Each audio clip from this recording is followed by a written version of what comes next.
So আমরা এখন একটু বেরোবো। আমার কাছে একদম সময় নেই, 10 মিনিট সময় আছে। 10 মিনিটের মধ্যে একটা জাস্ট জলদি একটা মেকআপ লুক ক্রিয়েট করবো, চলো। সো ডেইলি লাইফে ঘন্টার পর ঘন্টা একটা মেকআপ লুক ক্রিয়েট করা কিন্তু আমাদের পক্ষে সম্ভব না। তাই এরকম একটা ফ্ললেস মেকআপ পেতে অবশ্যই ভিডিওটা স্কিপ না করে পুরোটা দেখো। একটা ফ্ললেস মেকআপ বেসের জন্য তোমাদের কিছু কিছু পয়েন্টস কিন্তু ভুললে চলবে না। প্রথমেই হলো স্কিনটাকে ভালোভাবে মেকআপের জন্য প্রিপেয়ার করা। এর আগে আমি অনেক ভিডিওতে স্কিন প্রিপারেশন দেখিয়েছি, আর তোমরাও অনেকেই জানো স্কিন প্রিপারেশন কিভাবে করতে হয়। না জানলে আমাকে কমেন্ট করো, আমি অবশ্যই তোমাদের সাথে শেয়ার করবো। এবার মেন পার্ট হচ্ছে প্রোডাক্ট চুজ করা। তোমাদের অনেকেরই এখনো অব্দি একটা ভুল ধারণা আছে দামি প্রোডাক্ট দিয়ে শুধু ফ্ললেস মেকআপ বেস করা যায়, বাট এটা একটা সম্পূর্ণ ভুল।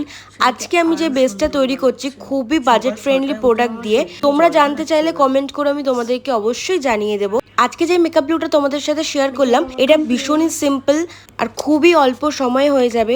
সুতরাং যারা অফিস যাও বা যারা ভাবছো সন্ধ্যেবেলা একটু বেরোবে, খুব ওভারডু টাইপের কিছু চাচ্ছ না, তারা অবশ্যই এই মেকআপ লুকটা করতে পারে। তো দেখতেই পেলে ফুল মেকআপ লুকটা আমার কমপ্লিট। আমি জাস্ট একটা বোল্ড লিপস্টিক পরেছি। লিপস্টিকের ডিটেলস চাইলেও তোমরা কমেন্ট করতে পারো, আমি সব শেয়ার করে দেবো। তো এরপরে ভাবছি একটা মেকআপ সিরিজের মতন শুরু করবো। তো তোমার কি কি মেকআপ দেখতে চাও অবশ্যই কমেন্ট করো, আমি অবশ্যই ট্রাই করবো সেটা করার। আর আমায় কেমন লাগছে অবশ্যই কিন্তু কমেন্ট করে জানাতে ভুলো না। বাই।